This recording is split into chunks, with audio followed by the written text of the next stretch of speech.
Dialoguer et réconcilier après une crise si profonde, après tant de déchirures et de traumatismes, n'est pas une chose aisée.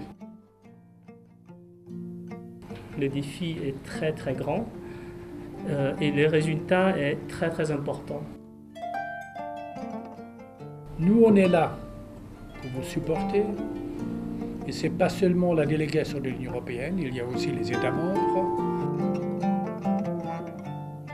Depuis que la Commission a été installée officiellement, nous sommes en train de mener un certain nombre d'activités qui sont d'abord des activités de renforcement des capacités même opérationnelles de la Commission en tant que telle de ses structures, mais aussi des commissaires. Le fait de commencer par une planification stratégique est un bon signe du fait que la Commission ne va pas naviguer à vue. Pendant 3 jours, nous avons eu droit à des communications sur la justice transitionnelle et l'instauration d'une paix durable dans le pays, le plaidoyer, la communication et les relations publiques, la gouvernance, les droits de l'homme, la citoyenneté, et puis le cadre institutionnel même de la Commission.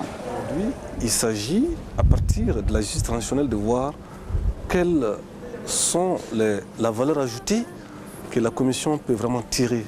Parce qu'elle sera, à mon avis, à la périphérie des différentes interventions. Entre justice internationale, justice nationale, donc je parle de la justice institutionnelle, et éventuellement des mécanismes traditionnels. Elle peut être à la périphérie de tous ces processus et participer à la construction d'une vérité, à la construction d'une paix durable et d'une réconciliation dans notre pays.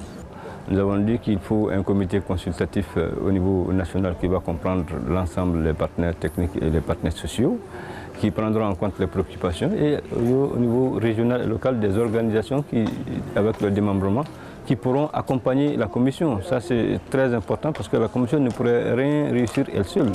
Il faut s'appuyer sur des mécanismes pour pouvoir mettre en œuvre l'ensemble des actions qui sont prévues dans le plan. Je leur ai donné 3 axes autour desquels ils doivent certainement fonder leur analyse et puis élaborer leur plan d'action pour les 2 années à venir. J'ai dit qu'il faudrait d'abord qu'on amorce la promotion et le développement de la culture de la gouvernance démocratique, de la citoyenneté et des droits de l'homme. Ils doivent travailler sur un 2e axe qui est celui de la conceptualisation et de l'élaboration des outils et instruments pour la promotion et le développement de la gouvernance.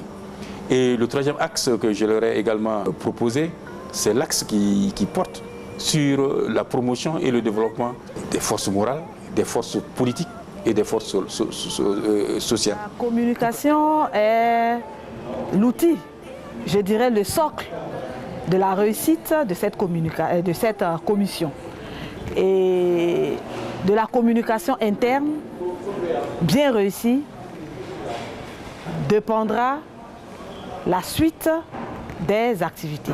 Et le dialogue utilise comme outil principal la communication. On ne peut pas dialoguer sans communiquer. Or, la mission de cette commission, c'est de rechercher par le dialogue la réconciliation de tous les Maliens. Et donc la communication interne, la communication externe doit être la locomotive de cette commission.